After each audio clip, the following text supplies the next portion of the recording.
Introducing the Lisa Chill Collection, your answer to hot nights. These mattresses beat the heat with ultra-cool covers, whisking away heat for the perfect sleep temperature. Save up to $460 on Chill mattresses and get 2 free pillows when you shop now. iHeart listeners can save an extra $50 off by visiting lisa.com/iHeart. That's LEESA.com/iHeart. Exclusions apply. See lisa.com for more details. How powerful is Cox Internet? Powerful enough to let your band members in Vegas, Phoenix, and Rhode Island jam like you're all in the same garage. Get Cox Internet powered by fiber with America's fastest download speeds. It's internet built for tomorrow, today. Cox, always building better. Cox Internet is connected to the premises via coaxial connection. Speeds vary and are not guaranteed. Cox terms and other restrictions may apply. Analysis by Ookla Speed Test Intelligence Data. Fixed median download speeds. US Q3 2023.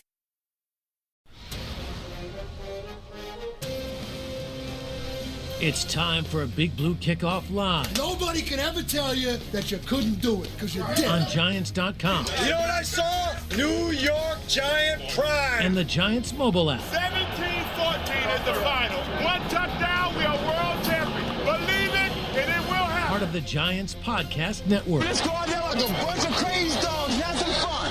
Hello, everybody, and welcome to Monday's edition of Big Blue Kickoff Live, presented by Cadillac, the official luxury vehicle of the New York Football Giants. John Schmelk, Lance Meadow with you. The phone number is 201-939-4513 or hashtag Giants Chat. Just reply to either one of our show promos, send it to our tags at Schmelk, at Lance Meadow. We will get to your questions throughout the program. What is usually the best football weekend of the year, divisional weekend over the divisional playoffs over the weekend here. In the NFC, the 49ers squeaked by the Packers 24-21. A nice game-winning drive by Brock Purdy in the fourth quarter to win that game for the 49ers after a Packers missed field goal from just 41 yards out. Lions hold on to defeat the Buccaneers 31-23 in a nice showing. And then in the AFC, the Ravens, the only real blowout of the weekend, all over the Texans 34-10, and that game was close at the half. They only opened up that lead late. And then the Chiefs, in a game that matched all of the hype, defeat the Buffalo Bills 27-24. And Les, I don't think we need to go one by one here, but you can just pick out some things that kind of stood out to you over the course of the weekend.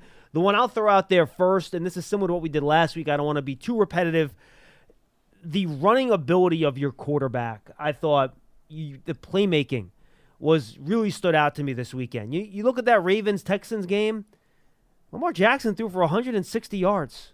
All right? He had trouble finding the guys open, I thought, but it was his ability to run the football and create something when nothing was there. You saw Josh Allen's running ability against the Chiefs on Sunday night, which was really a game changer. How many key third downs did he convert on the ground in that game? Did not get help on a deep pass to Stephon Diggs late, which was one of the better passes I've ever seen, about 65 yards in the air, right in the breadbasket. Diggs couldn't come up with it. And then, in the 49ers game, you saw Jordan Love until the bad throw late. He was able to create a lot in that game off platform. But, and we saw this with Daniel Jones 2 years ago with the Giants, right? The ability for the quarterback to run with it and either run to run or even then run to throw. And you saw Patrick Mahomes make a number of big scrambles. He always picks the most opportune times to have those big scrambles throughout the course of the game. The ability for the quarterback to create something with his legs when maybe the defense calls the right coverage for your play. The cornerbacks lock up your wide receivers and nothing there. That ability for a quarterback to create is really a differentiator in these big games where one or two big plays here or there can really make the difference between a win or a loss.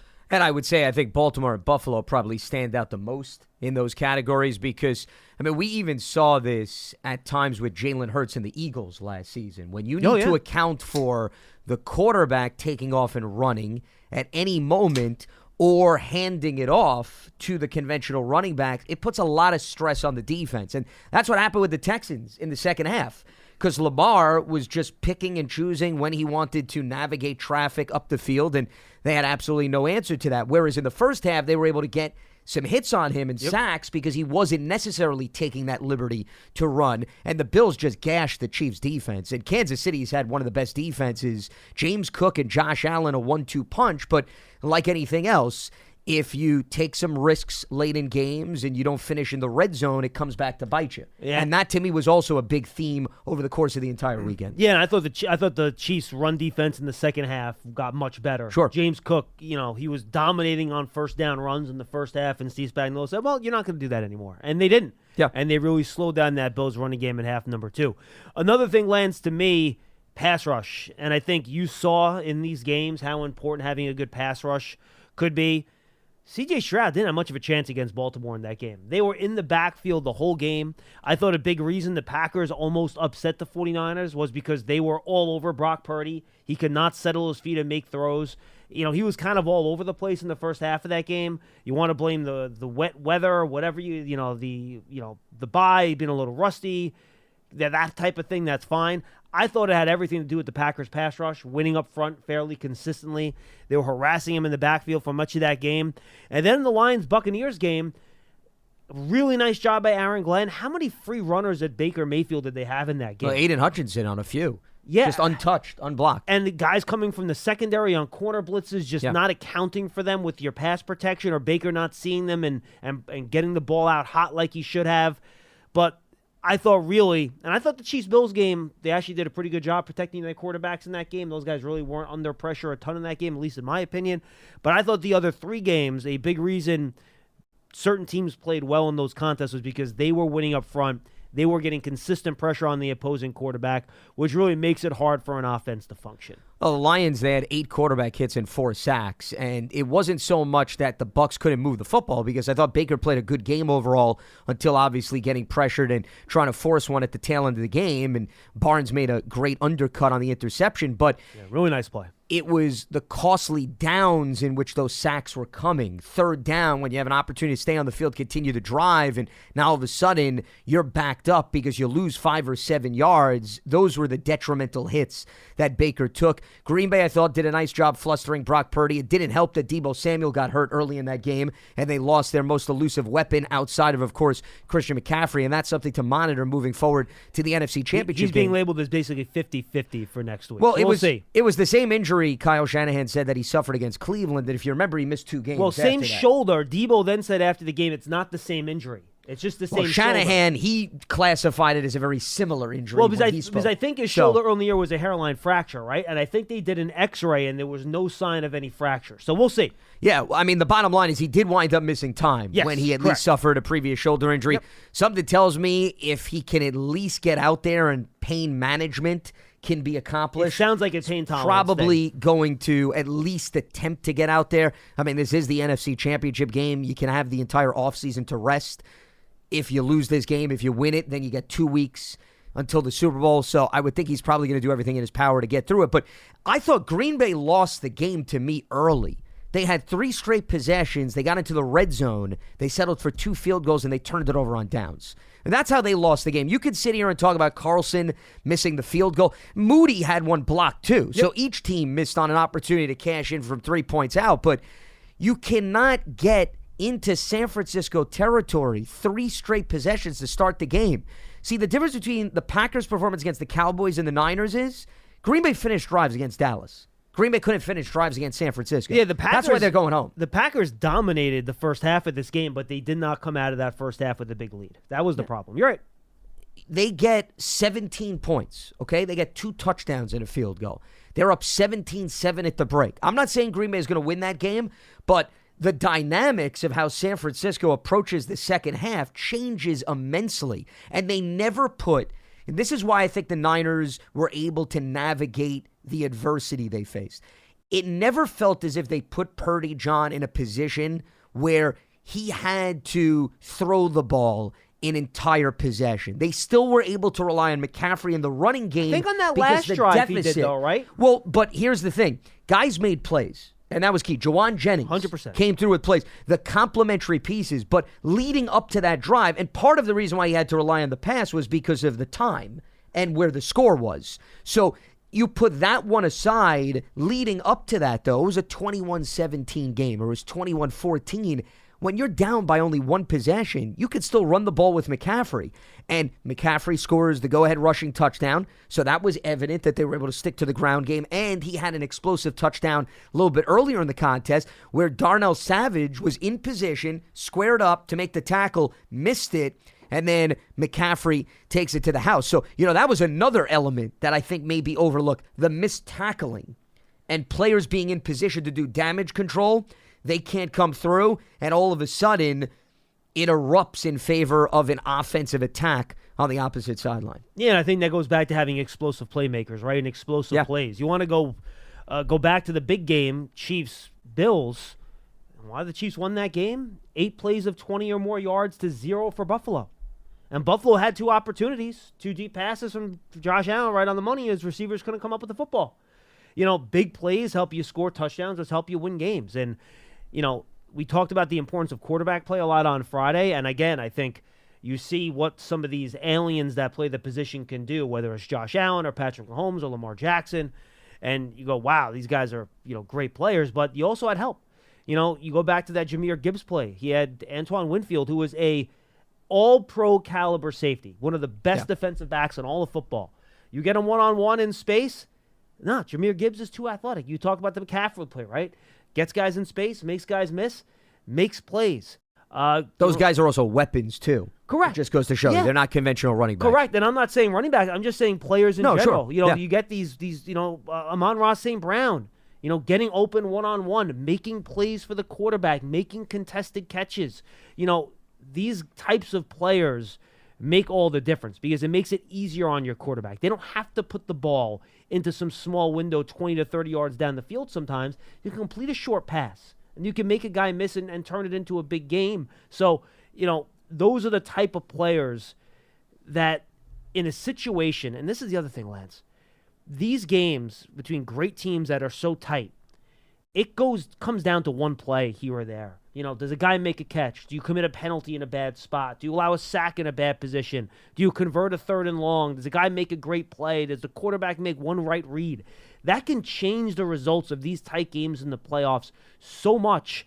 And one player making one above the X's and O's plays can make the difference between winning and losing, going to a AFC or NFC title game and not.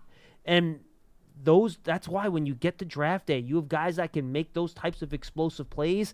They have to be a priority. And same for defense, right? You make one great pass rush, you beat a guy one-on-one, you can make those type of plays. Those big chunk plays that can swing a game in the playoffs can make all the difference. Well, and speaking of that topic, also, if you look at the impact that rookies had across the board for a lot of these teams that are moving on. I mean, we talked about Jahmyr Gibbs. Well, that was a first-round pick. You look at some of these other teams. I mean, I would even bring up Brian Branch, the safety for the Lions, on the opposite side of the ball. Had a couple nice games. Dalton Kincaid for Buffalo. Laporta. Yeah, Laporta, the tight end for the Lions. Texans with what C.J. Stroud has been able to do. Zay Flowers for the Baltimore Ravens. All of these guys fit under the umbrella of, at some point, whether it's late in the regular season or during the playoffs, they made some explosive play. And I think your point is also well taken. How about all the young guys for the Packers? Yeah, well, I mean, Green Bay is a bunch of young players across the board. I mean, you'd be hard-pressed to find a proven veteran on that team, maybe up front on defense here or there. But, I mean, everybody surrounding Jordan Love is, 1 or 2 years into the NFL. And that's a big reason why I think they exceeded expectations this year, because those guys came to play, Rashee especially Rice down the stretch. For the Chiefs, another rookie. No, absolutely. Look at all these guys. That's the common element. You had impactful selections. They didn't have to wait 2 to 3 years. They got immediate return on these commodities. But Houston, which is also a team that has relied on some youth or unproven commodities. Yeah, Will Anderson on defense, too. Yeah, I mean, they had no explosive plays against the Baltimore Ravens. Actually, they didn't even get into the red zone in that entire game. I mean, Mike McDonald's defensive unit completely shut them down. Remember, if it wasn't for the punt return from Steven Sims, we're probably not even talking about Houston getting a touchdown in this game. Longest run play was Devin Singletary for 16 yards. You know what he did on the other 8 runs that he had? 6 yards. That's what Devin Singletary's breakdown was. And their longest pass play was Nico Collins for 29. C.J. Stroud the previous 2 weeks had a 75-yard bomb down the field. That was non-existent. Texans need to run the ball better next year. Their run game isn't a problem all year. It has not been consistent enough. Yeah, and also when you're going up against a really good Baltimore defense, too. Yes, for sure. You better have other options that you can turn to. As far as Kansas City, Buffalo, the one other thing I wanted to mention is, and the Bills are even fortunate that game was still within striking distance, because the Sean McDermott ultra-aggressive decision on the fake punt should have been extremely costly. Are we sure that was called from the sideline and that wasn't there's 10 men on the field and that's an audible? That's a good question. I didn't have an opportunity to listen to McDermott's press conference. Neither did I. I want to go back and see whether or not that question was posed, and I'd find it hard to believe if it wasn't.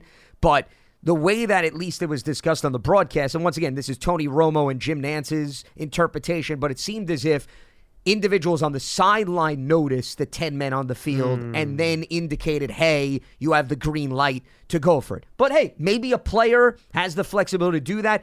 Regardless of whether it's a player or McDermott, at that point of the game, even if they converted it, John, completely unnecessary. And Kansas City, if we didn't have the fumble out of the end zone, the Chiefs should have made the Bills pay for that.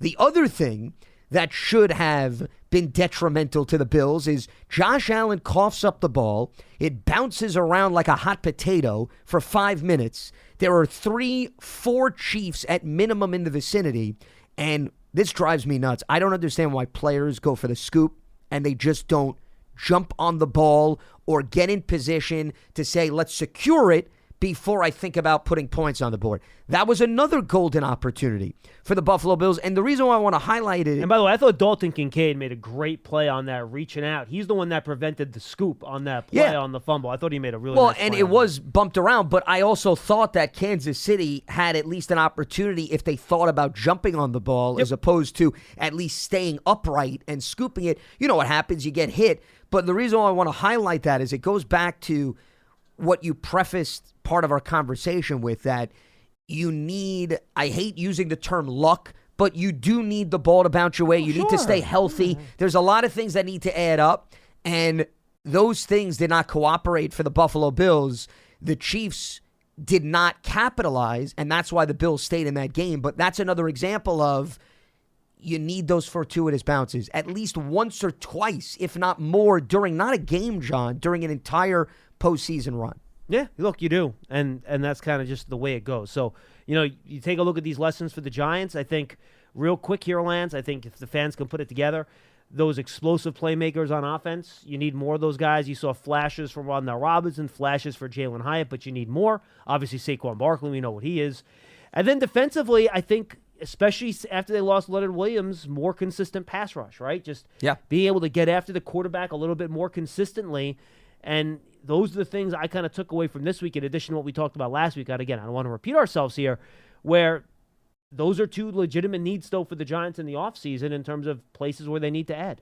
Well, the other thing that I would highlight, which relates to what you were talking about, look at the scores of the winning teams, John. Right? Giants, we talked about this every single offseason. We get calls, the Giants, they'll improve by a touchdown this season. They'll go from 15 points to 22.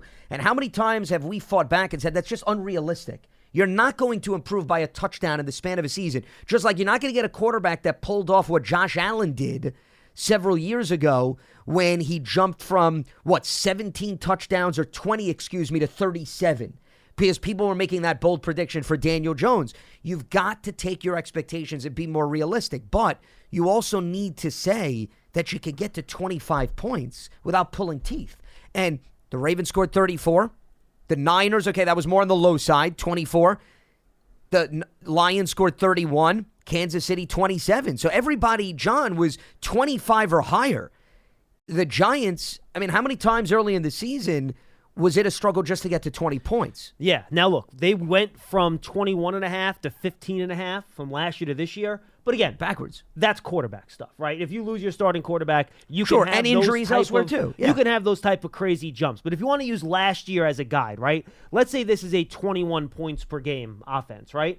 Let's just kind of call that how we kind of see it. If they're healthy, you're looking at around a 20 to 21 point per game offense. I think that's fair, right? I think that's okay. I don't think that's a stretch. So can you get that to that between 24 and 27? Like, can you get it into that area? If guys are healthy, you add enough pieces, that's where you have to be.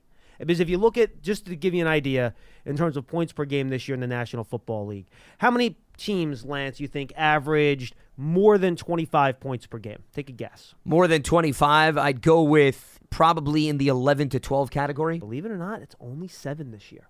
Interesting. And that's, actually, you know what? Time out. That was last year's number. So it was 7 last year. This year it was, but I was looking at last year's numbers too. This year also 7. So you have Dallas at 29.9, Miami at 29.2, San Francisco at 28.9, and no surprise, these are all the best teams in the league. The Ravens at 28.4, the Lions at 27.1, the Bills at 26.5, and then the Eagles at 25.5. And also, by the way, all of those teams made the playoffs, which is not a coincidence. Correct. And then after that, you have the Rams at 23.8. Also in the playoffs? Yep. The Saints at 23.6. Borderline playoffs. Just missed it. 23.3 for the Browns. Cleveland in. 23.3 for the Colts. Colts borderline. Just missed it. Packers 22.5. They were in. In. Houston 22.2. In. Jacksonville 22.2. Again, last week, Borderline. almost in. Yeah. Chiefs 21.8. Also in. So that's where you're looking right now. And remember, the big reason your defenses took a jump this year. Defenses generally played better. Offensive numbers were down in general this year around the NFL. But look, you're good. If you want to make the playoffs, you better average at least 21 to 22 points per game. You have to. Like, that's the starter. If you want to be an elite team, you better be above 25. Well, and this was a down year for Kansas City. The point I want to highlight here is Kansas City, which is remarkable, is the lowest team we're talking about in with respect to the scoring offense. But you know what balanced that out? The number 2 scoring defense in the NFL, John. They gave up 17.3 points per game. So if you want to flirt with 21, that's fine. You better make up for it, though, on the other side of the ball. And that brings me to one other thing that you were alluding to earlier in the conversation. You talked about the pass rush. When you look at the numbers, and I was looking over this a little bit closer after the season, very up and down and inconsistent sack numbers over the course of the year, John. Was not a straight line. There were flashes, but it wasn't able to be maintained during the course of the season. They had 34 sacks, tied for 28th in the NFL.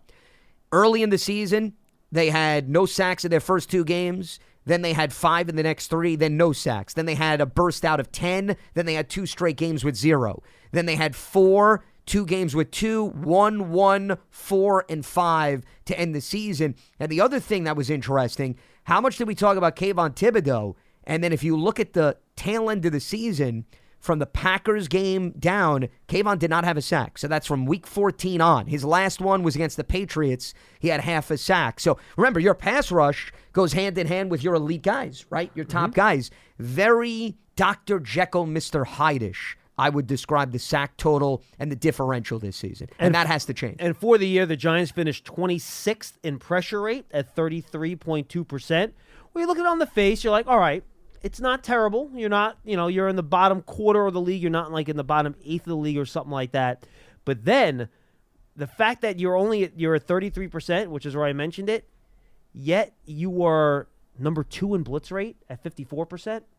If you're going to blitz that much, you should probably create a little bit. And again, that's not even getting home, getting sacks. Well, but doing something disruptive. Getting near the quarterback, right? Exactly. Forcing, and, PFF, they track, it's not like Next Gen Stats does this all mechanically, right? They have player tracking for Next Gen Stats. So they say if a player is within X number of yards of the quarterback, they'll get credit for a pressure in that situation. PFF does it differently. They say, all right, well, does the quarterback do something differently because this guy's coming at him, right? So maybe the guy's not close, but if he sees a free runner and you see the quarterback quickly, I got to get the ball out, they'll give the pressure for that. It doesn't make sense. You're seeing the player affect the quarterback. So you like to see with that high of a blitz rate, that pressure rate go up, which has to do with you winning more individually when you don't blitz, right? Like, can you do that? They have Dexter Lawrence that does that consistently. If you look at pressure rate and like pressure percentage, no one else on the team can consistently win one-on-one to get that consistent pressure on the quarterback week in, week out. So, again, that and then the big plays on offense, we've been through that a million times. The Giants are near the bottom of the league in terms of big plays. Plays of over 15-plus yards in the passing game. They were right near the bottom of the league again. So those 2 things really, if you want to start being a elite team that can not just make the playoffs, but start winning games in the playoffs, that's where you need to start really making some headway here if you're the Giants this offseason. Here's the other thing related to your point about the 54% blitz percentage. That's a big staple of Wink Martindale's defense. Yep, and that'll probably change. Correct. Yep. But the question is, John, if it changes, and we're assuming it will, does and the it cuts pressure down, rate go down? Correct. But then how does that impact the ability to disrupt the quarterback? Correct. So, it's a catch-22 scenario under those circumstances. And that's why, when we talk about when you change a defense and you bring in a new play caller, how aggressive that play caller is not going to impact one aspect of your defense, John. It's going to impact many different layers of that. And if you're going to blitz less, do you have to add another pass rusher this offseason? Yeah, because you need a guy to win one-on-one because you're not bringing help either behind him or opposite. And again, if you could tell me Azeez Ojulari is going to be healthy, then I'd be okay not. But it's just a guy that has still not rolling been the able dice to stay on the field there. So, and again, you know me, I've been a big proponent, offense this offseason, but pass rush is a legit thing here. And maybe that's a guy you spend on free agency, you don't draft. I don't know how you want to address that, but you are going to have to figure something out in terms of getting the pass rush to be more consistent. 201-939-4513, 201-939-4513. You have some open lines. Let's open up the phones here, right here on Big Blue Kickoff Live on Giants.com. Brought to you by Cadillac, the official luxury vehicle of the New York Football Giants. Don't forget, go subscribe to the Giants Huddle podcast, folks. We do interviews every week with analysts, former Giants, current Giants, coaches, all that stuff, people that cover the league. It's brought to you by Citizens, the official bank of the Giants. Go find it on your favorite podcast platform or subscribe wherever you get your podcasts, and go to the Giants app, giants.com/podcast, to find all of our podcasts, including Draft Season. That's our draft podcast presented by Visa. And that is Tony Pauline and I. We go through the draft every week. This week, we're going to have Eric Galko, who runs the Shrine Game. I'll be on a plane to Frisco, Texas, to cover the Shrine, and then we'll head off to Mobile. I'll be gone for about 8 days to cover those two college all-star games as we start getting a better feel for some of these prospects. And again, if you're an Apple Podcast, for all of our podcasts, please leave that 5-star positive review.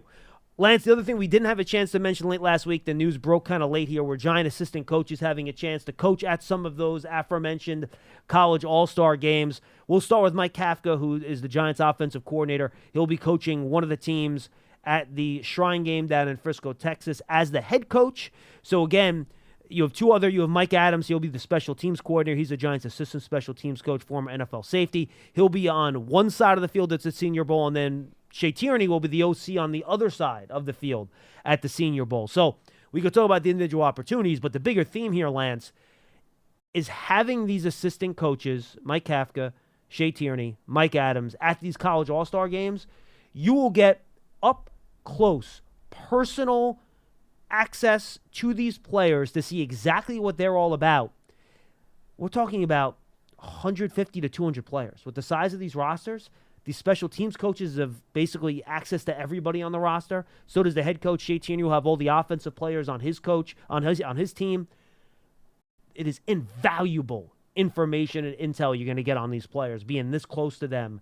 And these guys are going to populate the second and third rounds of the draft, and a lot of first-rounders too. 100%. Well, when you go to the Senior Bowl, every team's going to have an opportunity to sit down with these players one-on-one, but it's different sitting down with them one-on-one versus the setting of being on the field, being in the classroom, preparing for the game. So I think, John, that's the biggest benefit that you're getting at. You're seeing these players exposed to something related to X's and O's, which doesn't always come to the forefront when you have a conversation which is a non-football setting. And if it comes down to 2 or 3 guys are available on the board and the Giants are getting ready to pick, maybe you go with the player that you were exposed to at the Senior Bowl as a result of seeing how he operates during the course of a week in which you're preparing for a game. So I think that's invaluable from that standpoint.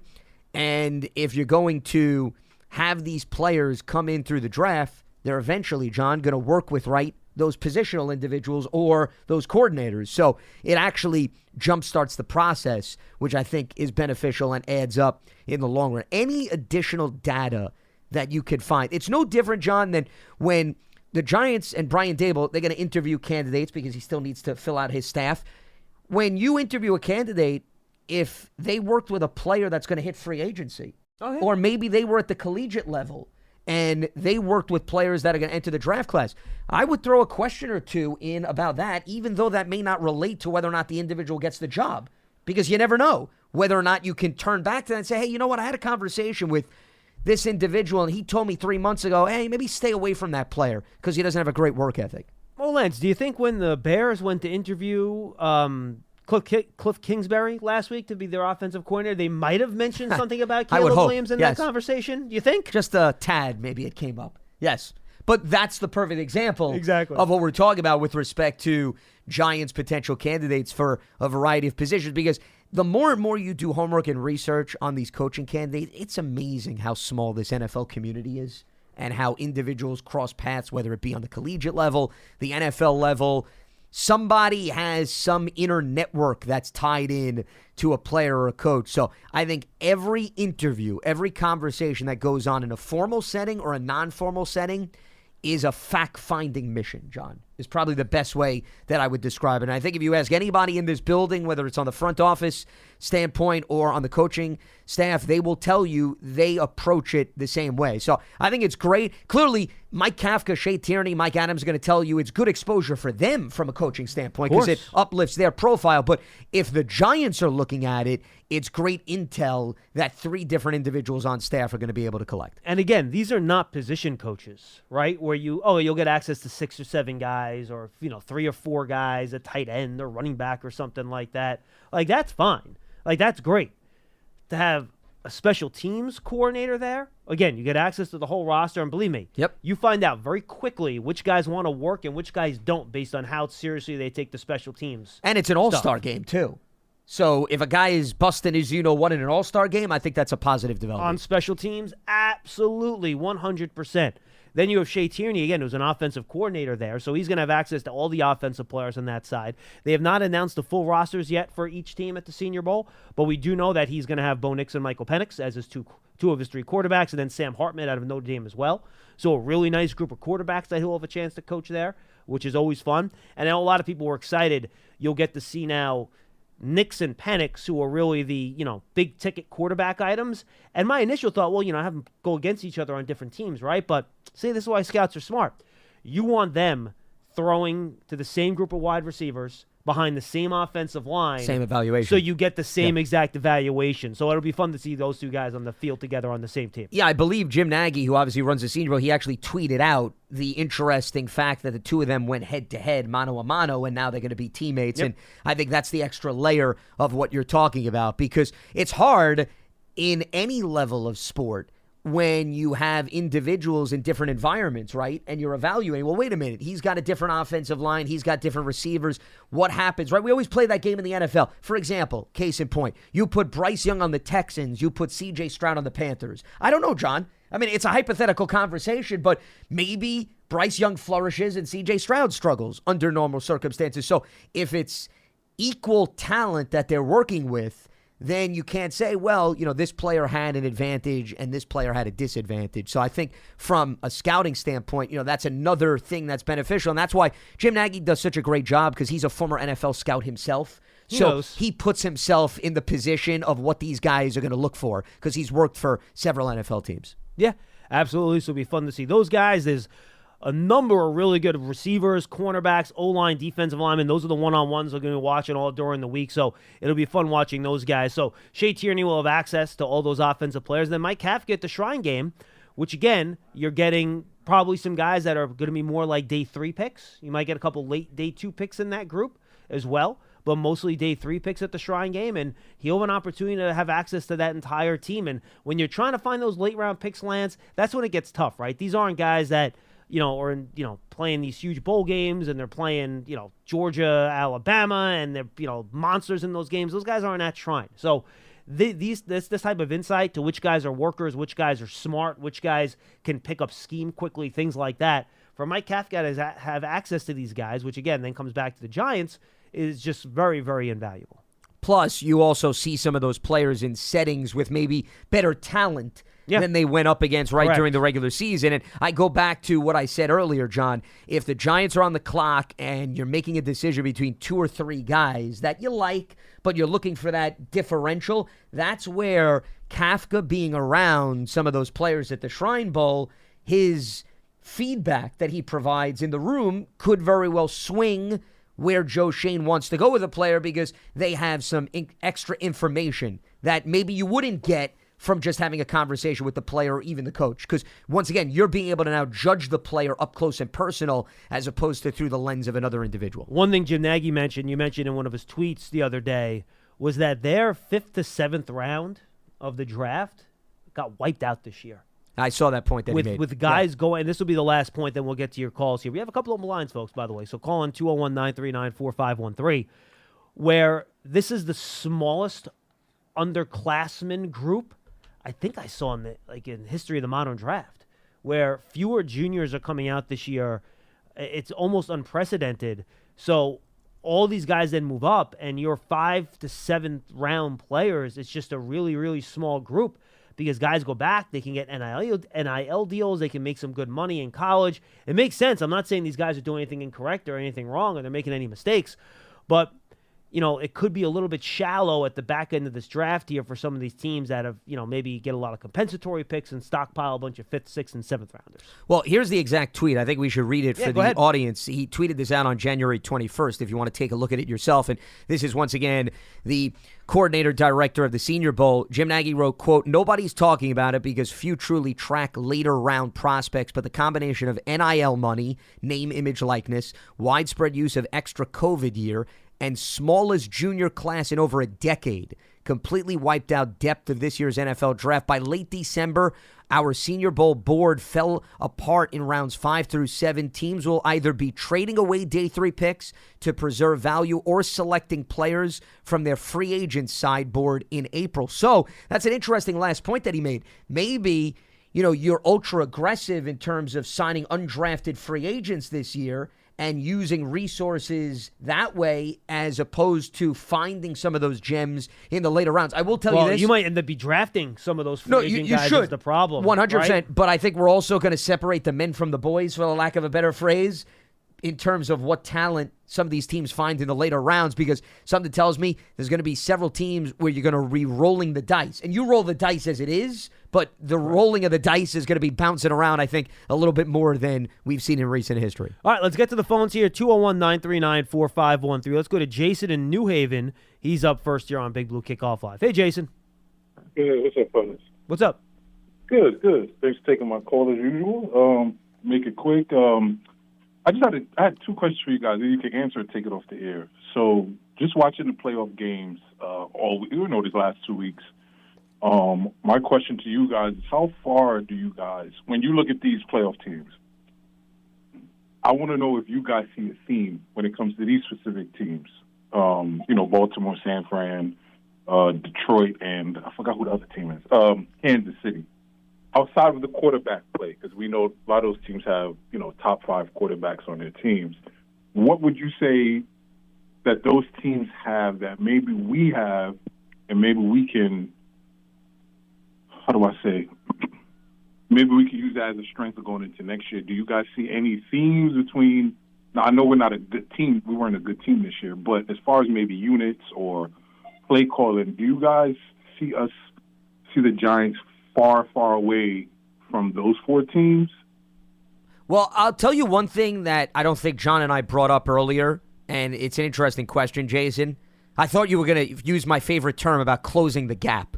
I mean, that was my favorite last offseason, but everybody was obsessed with closing the gap on the rest of the NFC East Division rivals. So I commend you, Jason, for finding a way to make a point without using that phrase. So kudos to you. But in all seriousness, this is the most appealing position group, I will tell you, that maybe resembles or scratches the surface of what I saw this past weekend.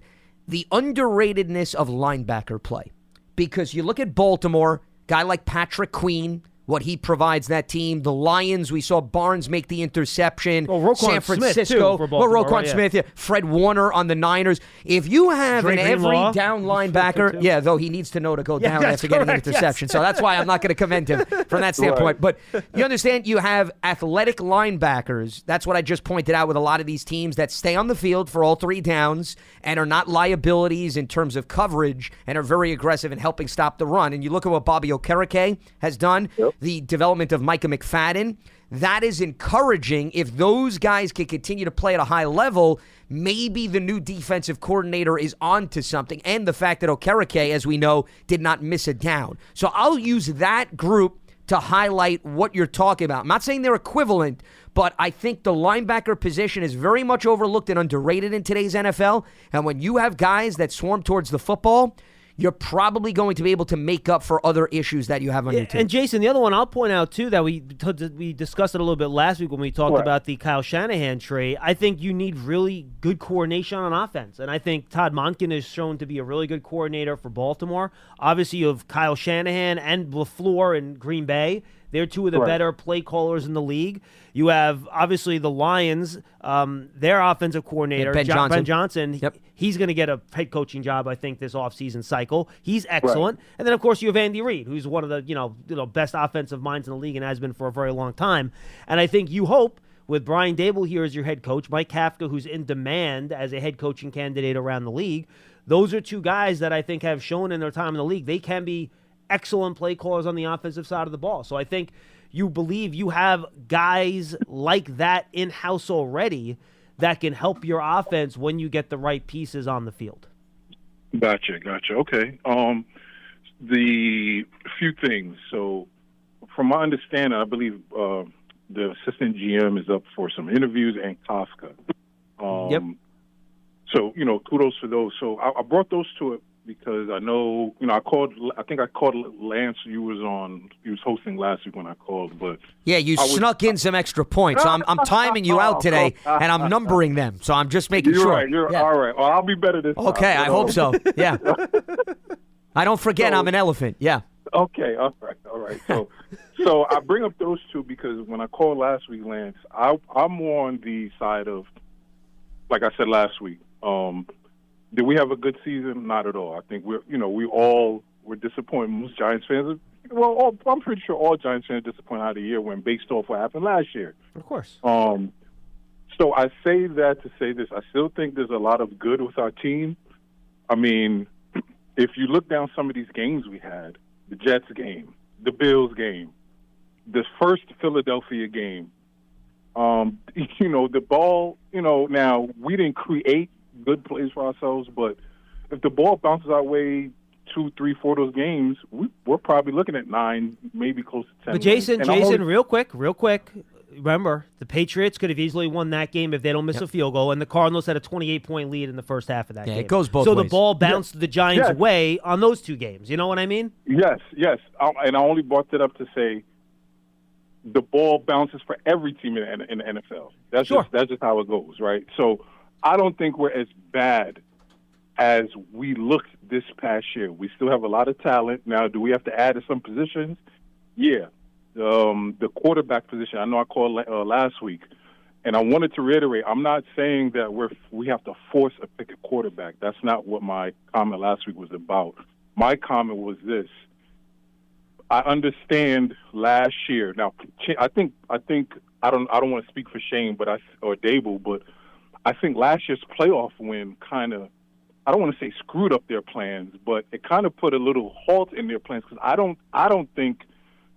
Now, I could be wrong. Like I said, I don't want to speak for them, but I don't think under their wildest imagination they thought we were going to go to the second round of the playoffs. Now, I think every year we think we're going to make it to the Super Bowl. Most fans and, stuff like that think that way. So what I said was, I don't know if Daniel's their guy. Now, of course, they gave him the big contract extension. Absolutely. But there is an opt-out after this year. So what I was saying was if we have a chance, and if the front office and the coaches say, hey, this is the guy, depending on how the draft goes, of course, we don't know how that's going to go, but we have identified that this guy may be our guy that maybe take us to the next level, or we could mold into what our vision of a quarterback is. And I think this is the year to do it now. I'm not, like I said last week, I'm not saying any names. I'm not calling out Caleb or May or J.J. McCarthy. I don't know how the draft is going to go, but I feel as if they have a chance in the first round where they may trade up or maybe someone falls in the lap. I think it is the year to maybe discuss, because we all love DJ, but between the injuries with the neck and the knee, some of the inconsistent play, I mean, I don't think I'm saying too much in terms Jason, of... you're being fair. You're being absolutely fair. 100%. And one more thing. Get us a pass rusher, and I want to thank you guys for taking our call. Thank you, Jason. All right, Jason. No, I appreciate it. Yeah, though, you didn't say anything that was off track there. Yeah, I mean, no one would argue that. Well, I mean, I think you and I had this conversation on Friday, and I would recommend if anybody missed the show to go back. I mean, we were talking about a lot of these scenarios and whether or not you'd have to move up, the fact that it's highly unlikely that they love 5 to 6 quarterbacks equally, and if 3 quarterbacks go in the first 3 picks, what do you do then at that point? So there's a lot of different scenarios. But, yeah, if they love a quarterback, once again, Joe Shane said they have to address that position. And it could come through free agency. It could come through the draft. So is it a stretch to say the Giants may draft a quarterback? No, it's not a stretch at all because, once again, you're balancing needing depth at that position, number one, John. And then the other thing you're balancing is you cannot bank on Daniel Jones playing all 17 games. It's not that you're wishing ill will against him or that you hope that he doesn't stay healthy. It's just based on track record. You have to protect yourself. So, no, that is not a stretch at all. Hey, look, and I'll say this. I think the Giants are somewhere in the middle, right? I think they're better talent-wise than what their record and point differential showed this year, again, because of all the injuries and the tougher schedule. But I don't think, based on their talent, they're a divisional round playoff team either. So I think it's somewhere in the middle, right? Based on what they did this year and what they did their first year in the Shane Dable regime, based solely off of talent, right? And close games are going to go both ways.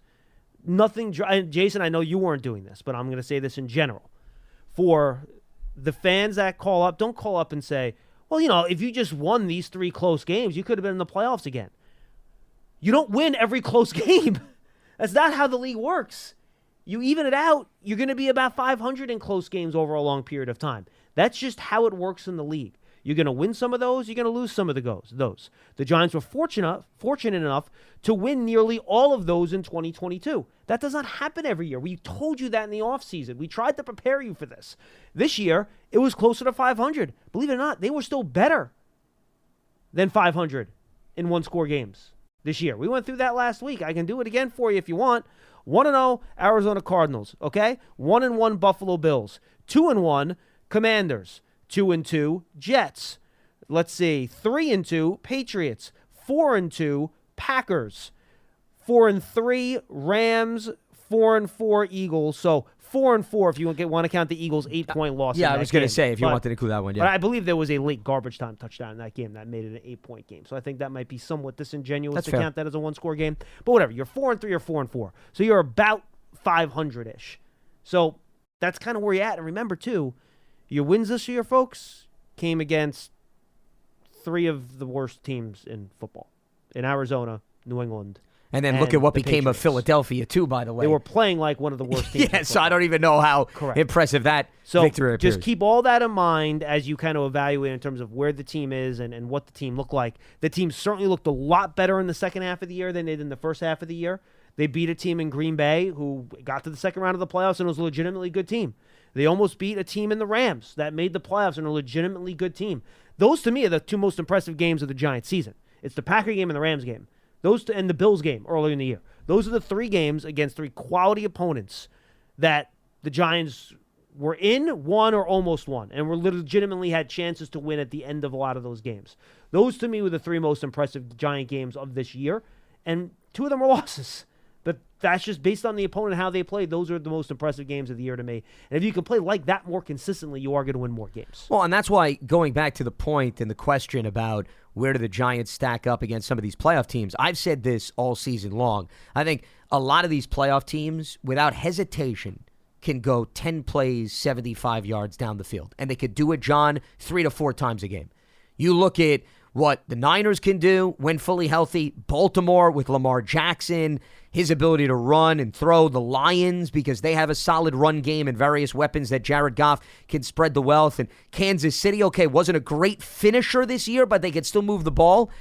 I don't know if the Giants, if you put them in a position, John, where you said every game, can you give me 10 plays, 75 yards? Can you do it 3 to 4 times? Right now, I have to see more before I'm willing to go there. So, that's another thing that I think separates them. And the reason why I throw that out is, John, you talked about you need explosive plays, 100%. We've been talking about that ad nauseum this whole season.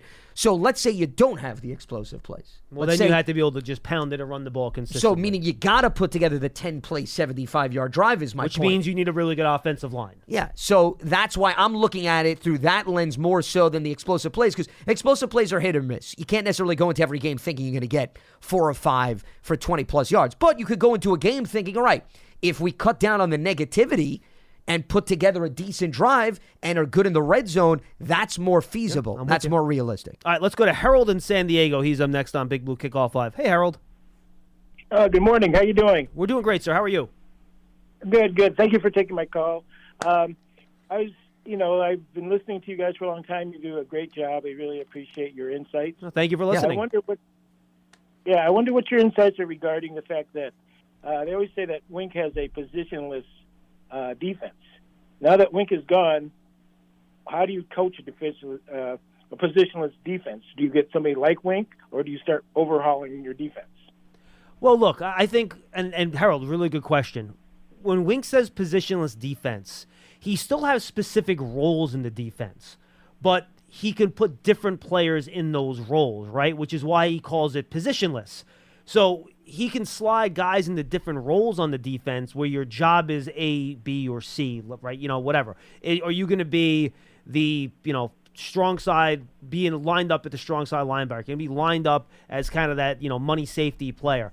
But you can put different guys in those spots. That's why it's positionless, where he doesn't say, all right, you're the outside line, you're the strong side linebacker, you're going to line up on the tight end side every play, the same guy, play the same role. No, one play, that player might be the weak side linebacker. You might be a blitzer as a safety. One play, you're the, deep single high guy. The next guy, you're blitzing off the slot. So you still have guys that can play positions that are on the roster, right? Like Dexter Lawrence is a nose tackle. Like, he's a nose tackle. Bobby Okereke is a middle linebacker. He's a middle linebacker.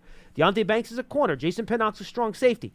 So while Wink ran a positionless defense, you still have guys that are fit from a talent perspective to play specific positions. So I don't think that necessarily puts you in a bad spot. Now, for a guy like Isaiah Simmons, that's a different story, right? Wink was able to put him in roles on his defense, which allowed him to be effective in certain situations. But is there a position fit for him that can take advantage of his skill set? So I think it depends on the player, but the Giants do have a number of their really good players on defense have positions where you can slot them into, and they're going to be just fine. I think it's more of a reflection of the versatility on the defensive side of the ball with some of the players. That's why I think he made that statement. I was going to bring up Isaiah Simmons is the textbook example of that. He's a versatile player, so you can assign him a different role depending on the matchup. I think Jason Pinnock's another guy he likes to move around. I mean, McKinney is an athletic guy as well. So there were at least 3 or 4 players that fit that bill, or even what he had Micah McFadden do in certain games, depending on the matchup too. Heck, even Kayvon, the way he had him dropping the coverage a lot and stuff like that. So I think that's kind of how you look at the positionless defense a little bit, Harold. Yeah, but that doesn't mean that if a new defensive coordinator comes in, Harold, he's looking at 11 guys and now all of a sudden he has to completely revamp things. He's probably going to ask those players to do things differently depending on his scheme. The role will change a little bit. It's not one of those where you've got to find somebody with Wink's mindset or else you can't work with these positions or this grouping of personnel. Okay, thank you. All right, good call, Harold. Appreciate it. Let's go to Brandon in New Jersey then. Pearson, we can screen one more if we got somebody calling in. Brandon, what's going on? What's going on, John? I called in with a draft question, but I do want to piggyback on your last caller. Sure. I have like a laundry list of stuff. I just pile them up all year, and then I try to get them in as I call. But the guy kind of touched on one of them. Real quick, sure. I think for the next DC that they really should look for a 4-3 DC because I believe that this roster is better suited to be 4-3. You already have your Mike, Sam, and Will. If you retain Isaiah Simmons, you already got him. And then with Big Dax, let's say you just keep, maybe not Boogie and Ashawn, but if you just keep one of them and then, hit on a draft pick or maybe a free agent or undrafted free agent, what's his DJ? What's my DJ name? Davidson. I would say, Brandon, I think there are 2 spots that I worry about, all right? I think one is your 3-technique defensive tackle. I'm not sure that guy's in the building right now. And I don't think your bigger, defensive end that can play 4-eye, kind of inside or straight up on the offensive tackle. Right. Those are the two spots where I'm not sure you have guys that really necessarily fit into that 4-3 defense. But again, remember, you're only in base defense like 20 to 25% of the time these days, so I wouldn't worry so much about that. I'd be more interested in terms of what kind of coverages the new guy wants to play. Where Wink played so much man, would the new guy want to be more zone heavy, and does that adjust the type of corners you want to bring in? Especially with Deonte Banks and how he played this past season and how he was a good fit for the scheme. That's what I think is the most important evaluation. Can I say something? One thing that Wink used to really talk about a lot, of course, but was never very proficient in, was generating that pressure. I know you guys like to do recorded pressures on quarterbacks, but in my opinion, if they escape the pocket and complete the ball, it shouldn't count as a pressure. Whatever. So in my opinion, the defense just did not get there very often, and you had people like your best pass rusher, Kayvon Thibodeau, in coverage like 20% of the snaps. And that's why I think the 4-3 does make the difference. It's just because you got more bodies at the line of scrimmage, so if you need to get pressure, you don't always have to do it 90% in blitz like Wink did. Well, remember though, Brandon, if you play the 3-4, you actually have 5 guys on the line of scrimmage as opposed to the 4-3, where a lot of times you only have 4 guys at the line of scrimmage. Sometimes, but a lot of times in the 3-4, the 2 outside backers, one of them ends up in coverage at some point, and they end up like 2 or 3 yards off the ball just on their alignment. So if you need to get somebody out onto that linebacker, he's already far enough away that that's a 3-yard gain. Look, I mean, so it puts a lot more pressure on those 3 down linemen. You don't have to. You can play it that way, or you can play a bare front. You can also play a bare front of 4-3 and just put your Sam on the line of scrimmage too if you want. So you can. Now you got a whole big center empty, right? Now you only got one linebacker really, and so now you're subject to a lot of quick slants and little hitch routes because you only really have one man in coverage. The other man that is in coverage is at the line of scrimmage in that 5-1 bear front. That's why I keep saying that the 4-3, just as far as just pressure and coverage together based on how this team is already constructed, I do agree with you. We do need another pass rusher to go on the other side of that Tibbs, but I just think Tibbs would have been better going upfield. I thought he did a great job against the run, so just keep him going upfield more often. I thought he would have got home. He would have kind of gotten a groove, whereas the way that they played him, it's like 1 in 3 plays he was in coverage. Well, but if you get a new defensive coordinator, though, Brandon, it's not going to make a difference because who's to say the new guy uses him in coverage as much as Wink? To me, that was more of a Wink thing. That doesn't mean that the new coordinator is going to drop him back in coverage as much. Well, I think that's Brandon's point. He wants a DC that's going to have him rush the passer. But I don't think that makes a difference whether it's a 4-3 or a 3-4. Correct. I don't think that has any influence on putting him in coverage. That to me was a Wink choice in terms of the style that he wanted to play. Yeah, like Brandon, for example, the Steelers play a 3-4, right? How often do you see TJ Watt in coverage? Never. I mean, why would they put him in coverage? They move him along the line, though. They move him. They move him around. That's different than dropping him back and telling him to defend a route. Those are two different things. Yeah. Yeah, absolutely. So I do agree there. I just think if we could, in looking for, because the thing about Wink's defense was this. I compared his defensive style to, what's my man's name? His name is Nate. He's a UFC fighter. What's Nate's last name? Anyway. Nate Diaz? Nate Diaz, thank you. Nate Diaz has a specific fighting style. He's coming in, he's swinging, he's hands down. Now, I don't know if you've ever watched Nate Diaz fight, but it's going to end in blood. His and the other person. Because he is never going to not walk in with his hands down swinging. There's never a time where he covers his face. And that's how Wink was. That's his defense. So he's always coming, always coming, always coming. So then on 3rd and 17, bro, it's a wide open guy downfield. He's like, bro, why did we fight so hard to get the 3rd down and you're still blitzing? Like, come on, man, this. All right, fine. So Brandon, my feel is that you want a more conservative approach with a little bit more zone and a little bit less blitzing. That's my sense. Yeah. Okay. Or even more of a less of a chess match. I think pressure is always needed. I think you can't just let offenses sit and just sit back there and pick a defensive part. I do believe pressure is needed, but it's every single play. That's not a chess match anymore. That's just you're going to do what you're going to do, just like Nate Diaz.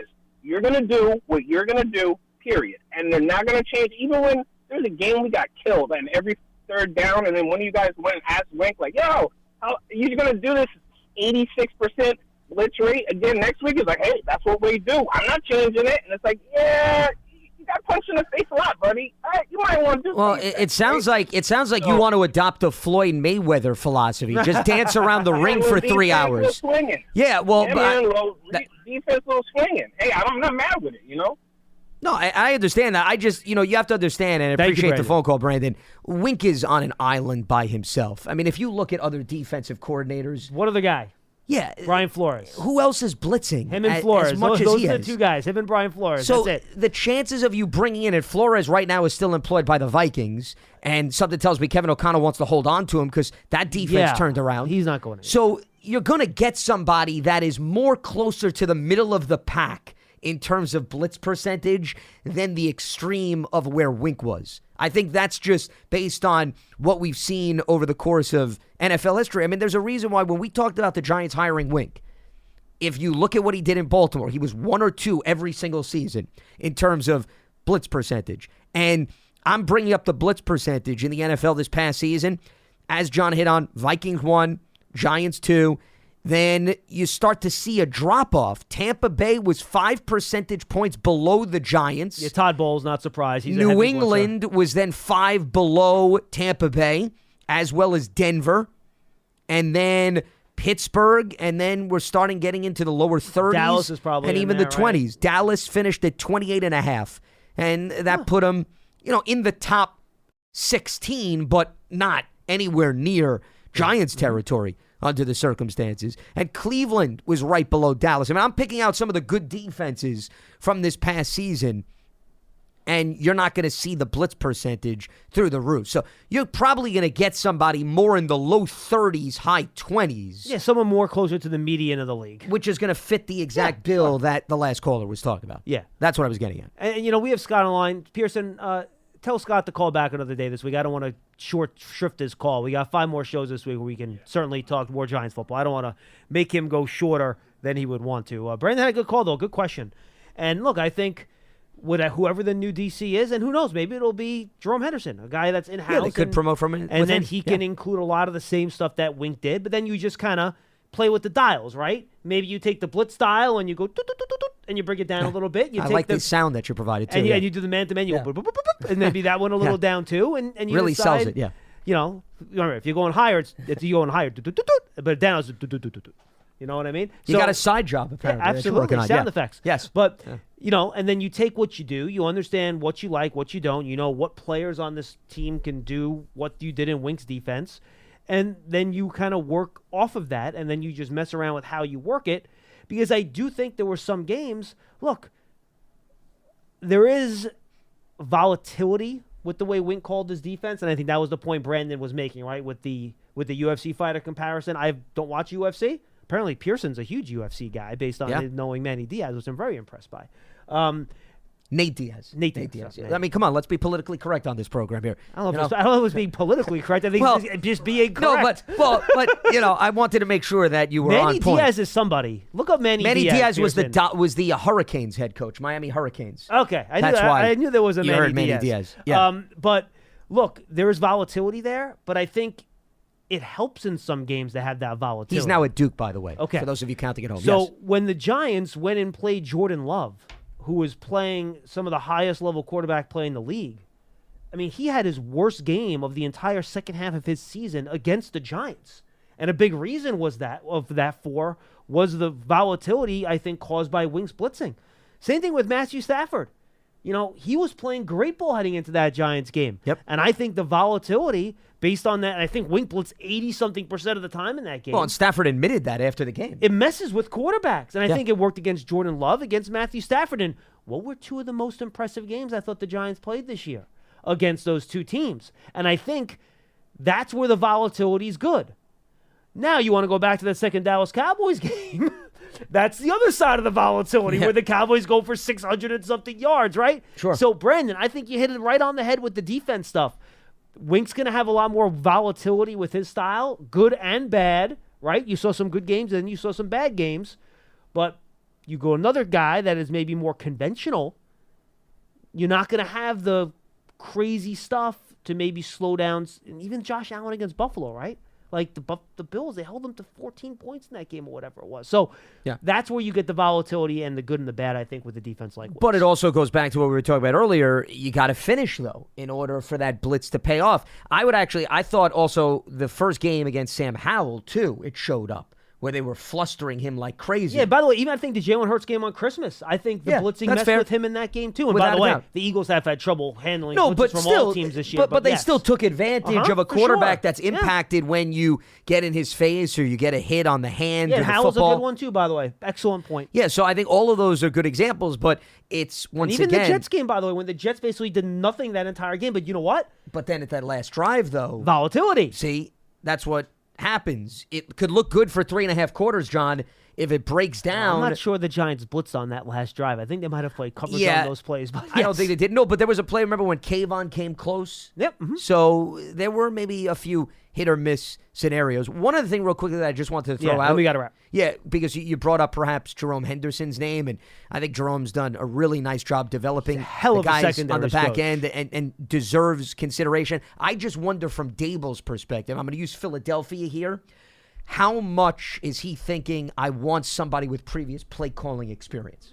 I'm just throwing that out loud because something tells me Sirianni, who's cleaning house, he's going to bring in 2 established play callers. I'm telling you right now, John, he's not. Brian Johnson was never a play caller. He was promoted from QB coach. They let go of the offensive coordinator too. I missed that one. There's a rumor. I don't think it's been official, but they're going to move on from him. I saw Sean Patricia Desai, and yes. Desai. Mm-hmm. But I'm pretty confident in saying that they're going to have two new coordinators. Which is pretty funny, given he's gotten 1 or 2 head coaching interviews, Brian Johnson, during this cycle. But anyway. But you know what it also is an example of? I'm glad you brought that up real quick. It's an example of, I think a lot of people, they look at one bad performance. Not to say that Philadelphia had one bad performance. I don't think owners and front offices they had about like a month's worth of bad but the bottom line is they're still willing to talk to people, Correct, even if maybe it didn't go according to plan. But I wonder from Dable's perspective, when you have Wink, an established defensive coordinator, do you want to then bring in somebody with previous play calling experience? Because there's an art to play calling.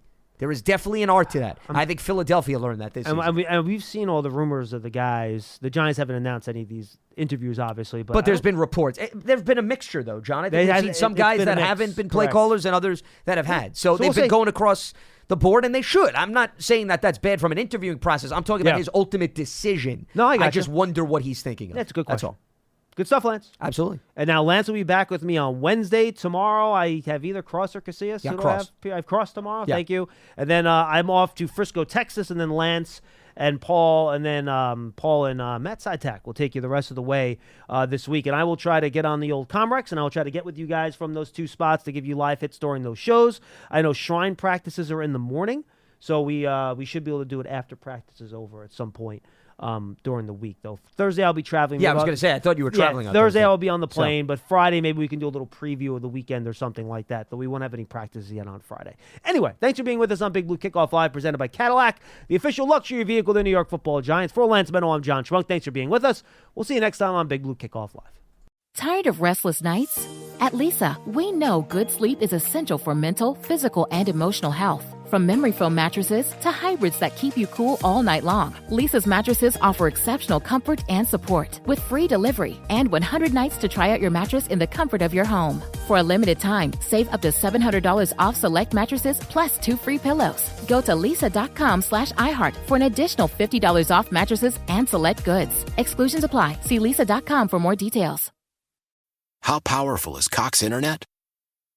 Powerful enough to let your band members in Vegas, Phoenix, and Rhode Island jam like you're all in the same garage. Get Cox Internet powered by fiber with America's fastest download speeds. It's internet built for tomorrow, today. Cox, always building better. Cox Internet is connected to the premises via coaxial connection. Speeds vary and are not guaranteed. Cox terms and other restrictions may apply. Analysis by Ookla Speed Test Intelligence Data. Fixed median download speeds. US Q3 2023.